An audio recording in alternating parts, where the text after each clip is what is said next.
Okay, I've had another great response to the last episode, so episode 5, and I can't wait to show you some of the results of that at the end of the video.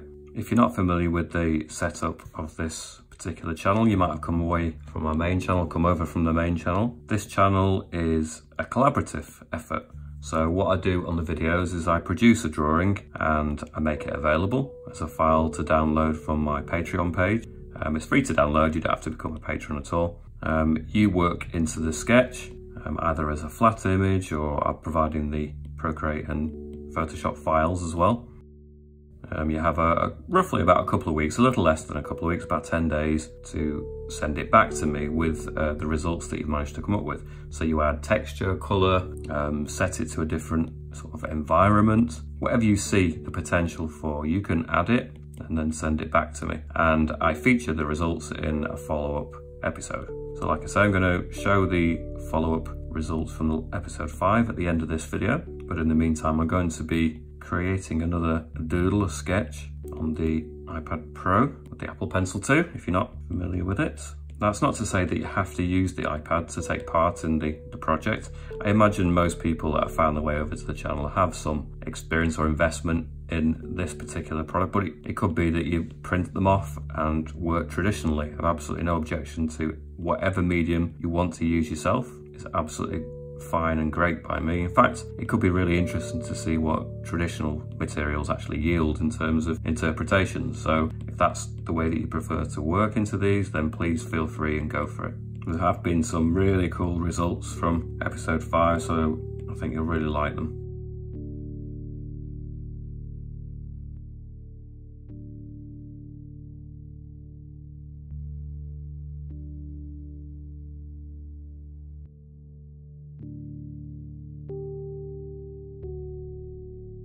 So just to explain the process with these drawings, I have no idea what I'm going to create with any of these drawings. They are in the style that the surrealists tended to use, which is called automatic drawing, and the shapes and forms just tend to evolve a life of their own.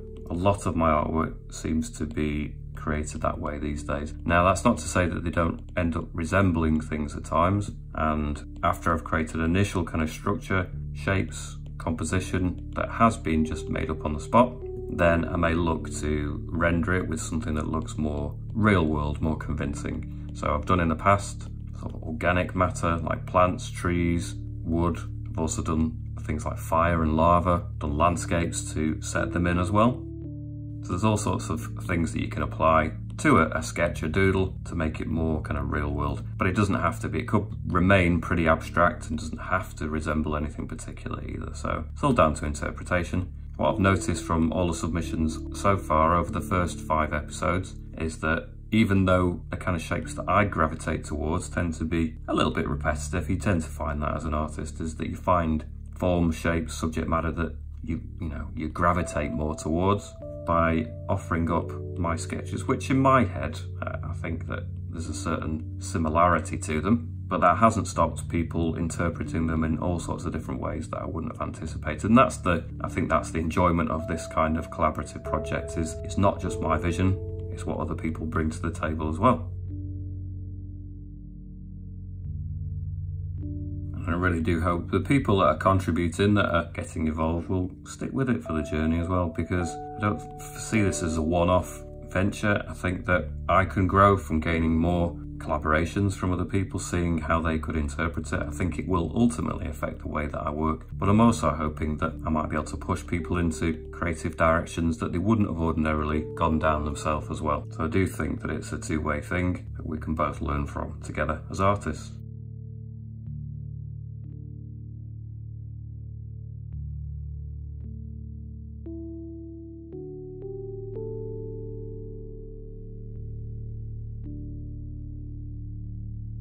So as I said previously, just because I might start it in a certain way doesn't mean therefore that it has to be seen through to completion in the same form. It could be that you use this and duplicate it and repeat it. As you'll see from the interpretations at the end, there's all sorts of things that you can do. Sometimes the way that people carry on working into it means that the end result becomes much less recognizable from the original, which is absolutely fine. In some ways, I kind of like to be able to see the footprint, the origin, in the final results. I find that personally more satisfying to see how the forms that's been given is still recognisable in the final results. But as long as it's somewhere in there, then it's all valid. I will accept any of the things sent to me, absolutely.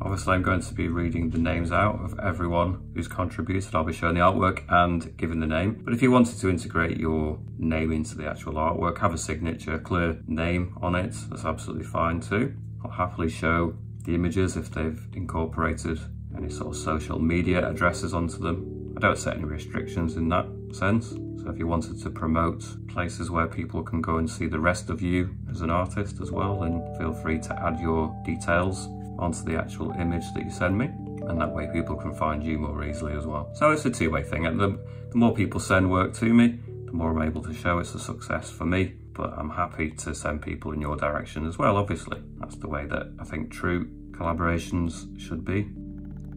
It's easier, having said that, if you can just integrate it into the image rather than me having to do loads of editing later. It just saves me the time later on. So if you're able to add it to the actual image, it is much more efficient a process and doesn't take me hours of editing and adding text to it as well. So feel free to add any information you want to your image. I think one of the things that's really inspired me to do this is that whenever I produce this kind of image and I show people, they've always had their own idea about what it actually is supposed to represent. For me, I'm quite comfortable with the idea that something is pretty abstract, more about shape, form, just a sculptural kind of set of shapes, colours, textures. For me, that tends to be the way that I think about things, but it's always fascinated me that people have always sought to find something that they can latch onto, their own way of interpreting it, and the different things that people can see. It's really just a case of people projecting their own imagination onto, I guess, something that's relatively abstract. And so it's always been really interesting to see what people see when looking at my work. It's always fascinated me, really. For me, I've no real difficulties looking at something that's just purely abstract and seeing it for a collection of shapes, textures, colours, and just appreciating it on the grounds. And similar that you would do with a piece of music. You know, songs and tunes don't have to resemble something from the real world, and that's pretty much the way that I see artwork can be as well. I say it doesn't resemble something from the real world, I guess nothing concrete anyway. I think I do prefer my visual images generally to remind me of something, but having said that, I've seen quite a few abstract pieces that really don't resemble very much at all, but still can be completely fascinating for texture and colour. Personally, I find it a little bit difficult, I think, in my own work to be utterly abstract, even though the forms might not be anything specific. I think I tend to see them as being like things, definitely. So organic material predominantly, things that I've studied quite a lot, always come out in this kind of drawing. And I won't name those things, I'll leave it down to your interpretation, because as soon as I start naming the things that I see it as, I think really it stands the, puts it at risk of then influencing the kind of results that I get back from people. And I really do want people to push these drawings in their own direction. So in some ways it doesn't matter the way that I interpret them, because it's down to other people. If you've seen any of my painting collaborations, again on this channel, because this is the drawing one, I'm trying to do two different types of collaborative work. So this is part of the initial drawing stage, and then when I get some of the contributions back, I'm starting to piece together painting collaborations too. So if you send in an interpretation of this, then I may well continue working into whatever you send me. I may well stitch it together with somebody else's work from a different episode, and I'm hoping that we'll come up with something really interesting. I'm already quite happy with the painting collaboration that's starting to emerge. The first one that I've uploaded, I've only really had 2 stages of that so far, but I'm definitely intending to return to that, revisit it, and keep working into it and seeing where we can go with it.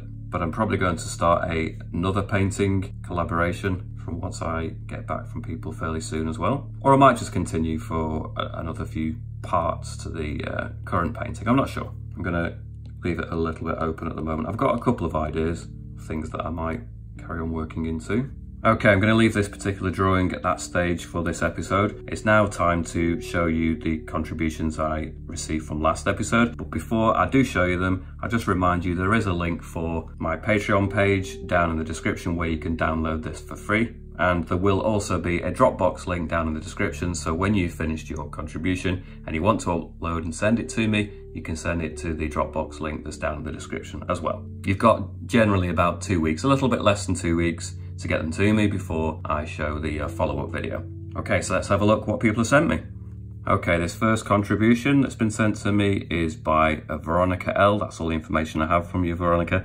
If you want to leave your full name or link down in the comments, Veronica, please feel free to do that. But this first contribution is really cool. I really like the colour scheme. I like the cold colours in the background and the warmth to the foreground images. Something really quite warm, golden looking about the actual forms, which I find really interesting. I could see this blending well with the painting collaboration project that I've got going as well. There's something that I think as a colour scheme would work well with the kind of jellyfish forms that is starting to emerge in that painting.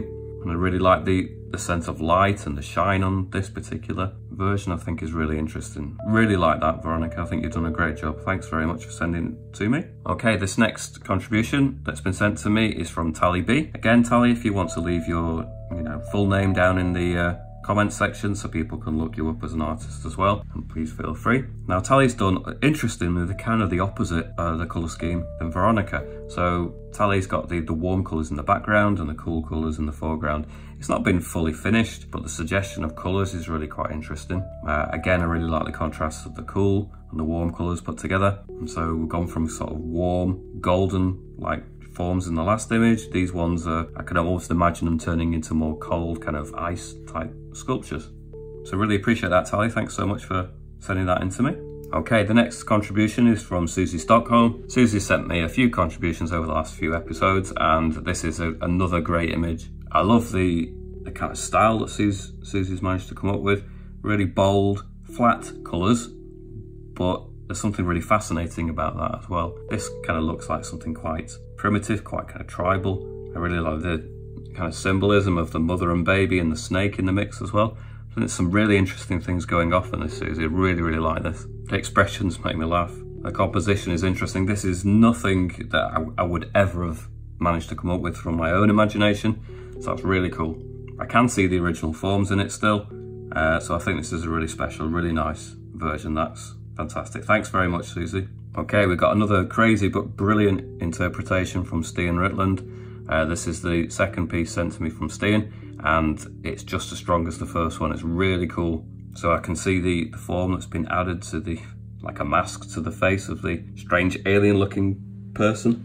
If I had to try and interpret what was going on, I'm not sure I could do, but it doesn't matter because it looks awesome. Something really creepy about it, but really awesome execution as well. Love the hair. I think the hair coming off looks like burning embers or something. And I really like the kind of mech type stuff that's going off in the mask as well. The actual figure itself, the bloodshot eyes, and all of it is really great atmospheric stuff. Beautiful work, that's Stian. Thanks so much for sending that in to me. Okay, the next piece of work is from Slavomir Anishko, and he sent me a couple of different stages of this piece. So he sent it to me as a line drawing.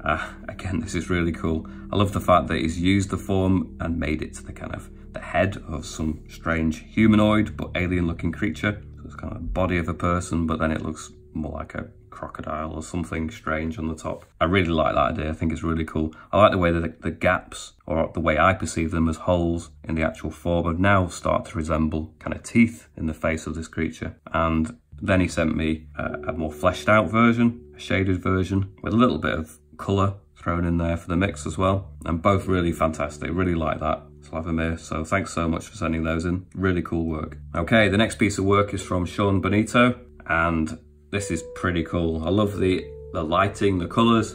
I love the sense of space, the kind of landscape littered with these strange, what look like sea pods that appear to be growing from the ground. Got an interesting texture for the background too. And light seems to be emanating from the centre of what appears to be more like a seed pod now. I just love the fact that we have such diverse interpretations. And this is really cool, Sean. So thanks so much for sending this in. Really appreciate that. Okay, this next piece of work has been sent to me by Angus McRae, and honestly it's a really gorgeous piece of work, Angus. Really love this.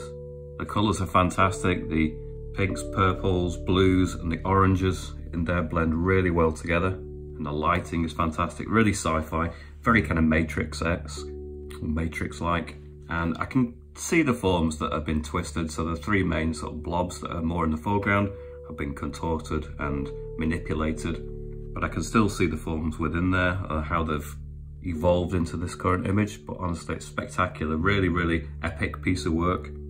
Love the kind of cybernetic tree that's going on in the background and the lighting effects. It's honestly a really beautiful piece of work.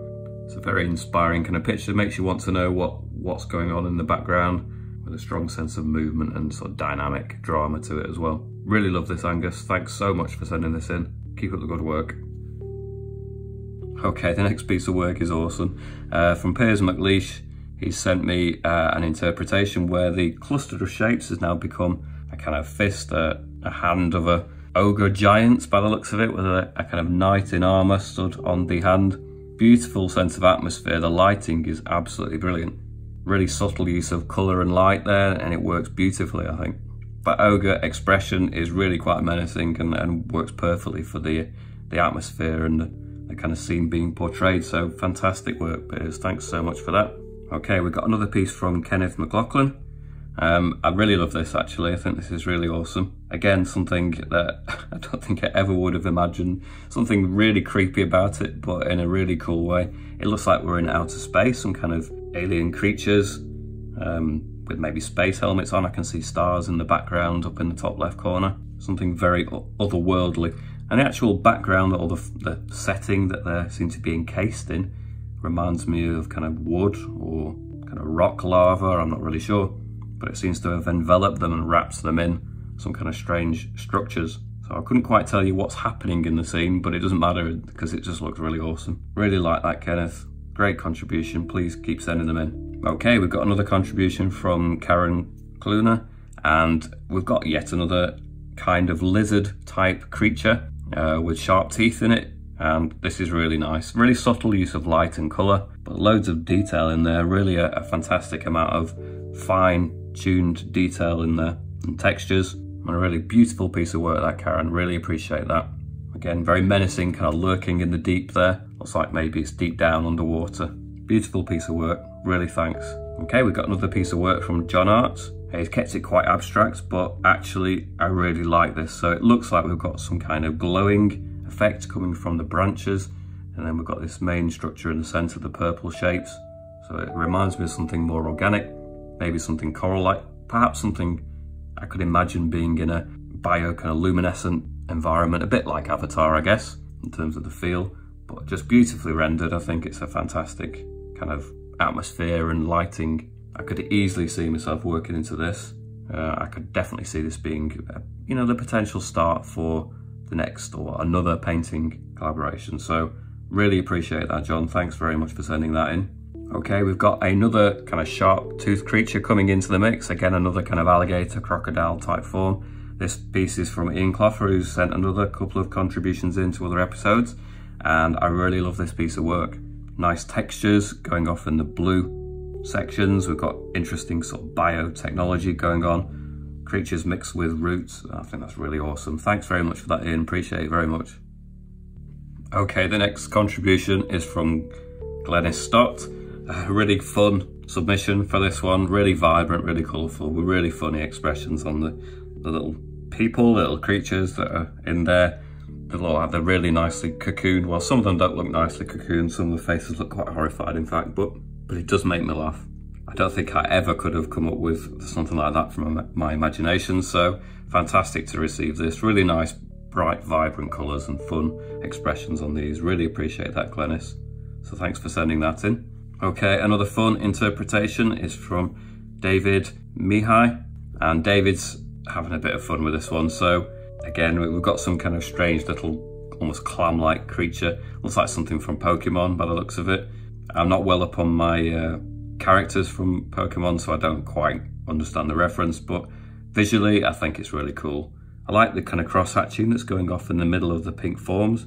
Really interesting use of cross-hatching. and I like the kind of green brush effect in the background. So really nice that. Thanks very much, David. Okay, the next piece of work is from Chris Jackson. This is awesome. I really love the colour scheme going on here. I like the interpretation, something really quite wild about it. It reminds me of a heart now in the centre of something very organic but very alien-like. I like the glowing effects that's been created in this, and I really like the kind of blurred effect on some of the ones on the peripheral areas of the composition as well. Love the contrast between the greens and the purples with the reds thrown in there as well.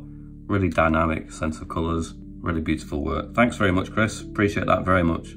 So Anita Marian, I sent work in before, and I really like this. It's quite simple in its interpretation, but she's obviously seen it as looking like something quite skeletal and has added more kind of like finger structures to it. It's actually really cool, I like that a lot. Makes me think if I'd uncovered that, if I dug that up, I would wonder what kind of creature it might have come from. But really cool, really like that. Thanks so much, Anita, appreciate it as always.